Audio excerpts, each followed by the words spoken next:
ಎಲ್ರಿಗೂ ನಮಸ್ಕಾರ ಸ್ನೇಹಿತರೆ. ನಾನು ಪ್ರಮೋದ ಕರಗೂರು. ಸ್ನೇಹಿತರೆ, ಇವತ್ತು ಈ ಒಂದು ವಿಡಿಯೋ ಕಾರ್ಯಕ್ರಮವನ್ನು ಮಾಡ್ತಾ ಇರ್ತಕ್ಕಂಥ ಇದರ ಒಂದು ಉದ್ದೇಶ ಏನಪ್ಪ ಅಂದರೆ, ನಿನ್ನೆ ನಮ್ಮ ಹಾಸನ ಜಿಲ್ಲೆಯ ಅಂದರೆ ಹಾಸನದ ಜಿಲ್ಲಾಧಿಕಾರಿಗಳ ಒಂದು ಕಚೇರಿಯ ಆವರಣದ ಮುಂದೆ SDPI ಅಂದರೆ social democratic party of India ಇದರ ಒಂದು ನೇತೃತ್ವದಲ್ಲಿ ಒಂದು ಪ್ರತಿಭಟನೆಯನ್ನು ಹಮ್ಮಿಕೊಂಡಿದ್ದರು. ಈ ಪ್ರತಿಭಟನೆಯ ಒಂದು ನೇತೃತ್ವವನ್ನು ವಹಿಸಿದಂಥವನು ಅಫ್ಸರ್ ಕೊಡ್ಲಿಪೇಟೆ ಎಂಬಾತ. ಈ ಒಂದು ಪ್ರತಿಭಟನೆಯ ಉದ್ದೇಶ ಏನಪ್ಪ ಅಂದರೆ, ನಮ್ಮ ರಾಷ್ಟ್ರ ರಕ್ಷಣಾ ಪಡೆಯ ನಾಯಕರಾದಂಥ ಶ್ರೀ ಪುನೀತ್ ಜಿ ಕೆರೆಹಳ್ಳಿ ಅವರ ವಿರುದ್ಧವಾಗಿ ಈ ಪ್ರತಿಭಟನೆಯನ್ನು ಹಮ್ಮಿಕೊಳ್ಳಲಾಗಿತ್ತು. ಶ್ರೀ ಪುನೀತ್ ಜಿ ಕೆರೆಹಳ್ಳಿಯವರು ನಮ್ಮ ಇಸ್ಲಾಂಗೆ ವಿರುದ್ಧವಾಗಿ, ನಮ್ಮ ಇಸ್ಲಾಂ ಧರ್ಮಕ್ಕೆ ವಿರುದ್ಧವಾಗಿ ಮಾತನಾಡಿದ್ದಾರೆ, ಧರ್ಮ ವಿರೋಧಿ ಕೆಲಸವನ್ನು ಮಾಡಿದ್ದಾರೆ. ಹಾಗಾಗಿ ಯಾವುದೇ ಕಾರಣಕ್ಕೂ ಶ್ರೀ ಪುನೀತ್ ಜಿ ಕೆರೆಹಳ್ಳಿಯವರನ್ನು ಹಾಸನ ಜಿಲ್ಲೆಗೆ ಕಾಲಿಡದಂತೆ ಸರ್ಕಾರ ಎಚ್ಚರಿಕೆ ವಹಿಸಬೇಕು ಅನ್ನೋ ಒಂದು ಪ್ರತಿಭಟನೆ ನಡೆಸುವ ಮೂಲಕ ಒಂದು ಮನವಿ ಪತ್ರವನ್ನು ಹಾಸನ ಜಿಲ್ಲೆಯ ಮೊದಲ ವ್ಯಕ್ತಿ ಅಂತ ಕರೆಸ್ಕೊಳ್ತಕ್ಕಂಥ ಹಾಸನ ಜಿಲ್ಲಾಧಿಕಾರಿಗಳಿಗೆ ಆತ ನೀಡಿರತಕ್ಕಂಥದ್ದು. ಹಾಗೆ ಆತ ಮಾತನಾಡುವಾಗ ಒಂದಷ್ಟು ಉದ್ದುದ್ದ ಭಾಷಣವನ್ನು ಕೂಡ ಮಾಡ್ತಾನೆ. ಇದು ಜಾತ್ಯತೀತ ರಾಷ್ಟ್ರ, ಇಲ್ಲೆಲ್ಲರೂ ಕೂಡ ಒಂದಾಗಿರಬೇಕು, ನಾವೆಲ್ಲರೂ ಒಂದೇ ಅನ್ನೋ ಒಂದು ಖಾಲಿ ಭಾಷಣವನ್ನು ಮಾಡ್ತಾನೆ. ನಾನು ಅಫ್ಸರ್ ಕೊಡ್ಲಿಪೇಟೆಗೆ ಹೇಳಲಿಕ್ಕೆ ಬಯಸ್ತೀನಿ,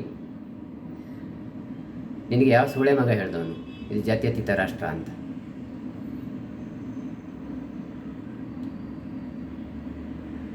ಬಾಂಗ್ಲಾದೇಶದಲ್ಲಿ ಕಷ್ಟದಲ್ಲಿದ್ದಂಥವರಿಗೆ ಅನ್ನ ಹಾಕ್ತಂಥ ಇಸ್ಕಾನ್ಗೆ ಇವತ್ತು ಬೀಗ ಹಾಕ್ಲಿಕ್ಕೆ ಹೊರಟಿದ್ದೀರಾ. ಡಾಕೇಶ್ವರಿ ಹಿಂದೂಗಳ ಶಕ್ತಿಪೀಠದಲ್ಲೂ ಒಂದು, ಆ ಶಕ್ತಿಪೀಠಕ್ಕೆ ಇವತ್ತು ಬೀಗ ಹಾಕಲಿಕ್ಕೆ ಹೊರಟಿದ್ದೀರಾ. ಅಲ್ಲಿದ್ದಂಥ ಹಿಂದೂಗಳಿಗೆ ಕಿರುಕುಳವನ್ನು ಕೊಡ್ತಾ ಇದ್ದೀರಾ. ಈ ವಿಚಾರವಾಗಿ ದನಿ ಎತ್ತಲಿಕ್ಕೆ ದಮ್ಮಿಲ್ಲ, ತಾಕತ್ತಿಲ್ಲ. ಆದರೆ ಇವತ್ತು ನನ್ನ ಭಾರತದ ಒಳಗಡೆ ಕೂತ್ಕೊಂಡು ಇದು ಜಾತ್ಯತೀತ ರಾಷ್ಟ್ರ ಅಂತ ಸೊಳ್ಳೆ ನಾಟಕ ಆಡ್ತಿದ್ದೀರಾ. 2008 ನವೆಂಬರ್ 26ನೇ ತಾರೀಕು ಮುಂಬೈನ ಮೇಲೆ ಅಟ್ಯಾಕ್ ಆಯಿತು. ಯಾರಾದರೂ ಒಬ್ಬ ನನ್ನ ಮಗ ಮಾತಾಡಿದ್ರಾ? 60, 70, 80ರ ದಶಕದಲ್ಲಿ ಜಮ್ಮು ಮತ್ತು ಕಾಶ್ಮೀರದಲ್ಲಿ ಸರಣಿ ಹತ್ಯೆಗಳಾಯಿತು, ಕಾಶ್ಮೀರಿ ಪಂಡಿತರ ಹತ್ಯೆಗಳಾಯಿತು. ಈಗಲೂ ಕೂಡ ಅಷ್ಟೇ, ಜಮ್ಮು ಮತ್ತು ಕಾಶ್ಮೀರದಲ್ಲಿ ಭಯೋತ್ಪಾದನಾ ಚಟುವಟಿಕೆ ಹಾಗೆ ಮುಂದುವರೆದಿರ್ತಕ್ಕಂಥದ್ದು. ಈ ವಿಚಾರವಾಗಿ ನಿಮ್ಮ ಅಪ್ಪನ ಹುಡ್ತವನು ಯಾವನಾದರೂ ಒಬ್ಬ ಇದನ್ನು ಖಂಡಿಸಿದ್ದೀರಾ? ಇಲ್ಲಿ ಪುನೀತ್ ಜಿ ಕೆರೆಹಳ್ಳಿ ಆಗಿರ್ಬೋದು, ಹಿಂದೂ ಸಂಘಟನೆ ಆಗಿರ್ಬೋದು, RSS ಆಗಿರ್ಬೋದು, ಬಜರಂಗ ದಳ ಆಗಿರ್ಬೋದು, ಯಾರಾದರೂ ತಮ್ಮ ಒಂದು ಧರ್ಮದ ಪರವಾಗಿ ಕೆಲಸ ಮಾಡಿದರೆ, ಧ್ವನಿ ಎತ್ತಿದರೆ, ಅಲ್ಲಿ ನಿಮಗೆ ಜಾತ್ಯತೀತ ರಾಷ್ಟ್ರ ನೆನಪಾಗುತ್ತೆ ಅಲ್ವಾ ಅಫ್ಸರ್ ಕೊಡ್ಲಿಪೇಟೆಯವರೇ? ನಾನು ನಿಮಗೆ ಸವಾಲು ಆಗ್ತಾಯಿದ್ದೀನಿ, ಹಾಗೆ ಹಾಸನ ಜಿಲ್ಲಾಧಿಕಾರಿಗೂ ಸವಾಲು ಆಗ್ತಾಯಿದ್ದೀನಿ, ಹಾಗೆ ಅಲ್ಲಿನ ಸೂಪರಿಂಟೆಂಡೆಂಟ್ ಆಫ್ ಪೊಲೀಸ್ ಅಂದರೆ ಜಿಲ್ಲಾ ಪೊಲೀಸ್ ವರಿಷ್ಠ ಅಧಿಕಾರಿಗಳು ಕೂಡ ನಾನು ಸವಾಲು ಆಗ್ತಾಯಿದ್ದೀನಿ.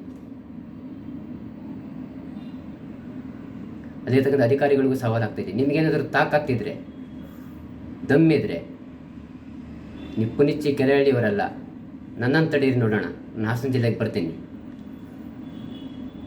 ಅವನು ಅಫ್ಸರ್ ಕೊಡ್ಲಿಪೇಟೆ ಖಾಲಿ ಭಾಷಣ ಮಾಡೋದಕ್ಕೆ. ನಿಮಗೇನಾದರೂ ತಾಕತ್ತಿದ್ರೆ, ದಮ್ಮಿದ್ರೆ, ನಾನು ಸವಾಲು ಆಗ್ತಾಯಿದ್ದೀನಿ ಹಾಸನ ಜಿಲ್ಲಾಧಿಕಾರಿಗೆ. ಕೋಮು ಸೌಹಾರ್ದತೆ ವಿಚಾರವಾಗಿ ಮಾತನಾಡ್ತಾನೆ ಅಯೋಗ್ಯ ಅಫ್ಸರ್ ಕೊಡ್ಲಿಪೇಟೆ. ಶ್ರೀ ರಾಮೇಶ್ವರ ಕೆಫೆಗೆ ಬಾಂಬಿಟ್ಟಿದ್ದು ಪುನೀತ್ ಕೆರೆಹಳ್ಳಿನ?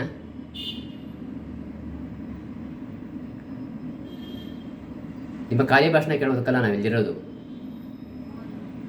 ಪುನೀತ್ ಕೆರೆಹಳ್ಳಿಯವರು ಬರೋದಕ್ಕೂ ಮುಂಚೆ ನಾನೇ ಬರ್ತೀನಿ. ನಿಮಗೆ ತಾಕತ್ತಿದ್ರೆ, ದಮ್ಮಿದ್ರೆ, ನನ್ನನ್ನು ತಡೀರಿ ನೋಡೋಣ. ನಮಸ್ಕಾರ.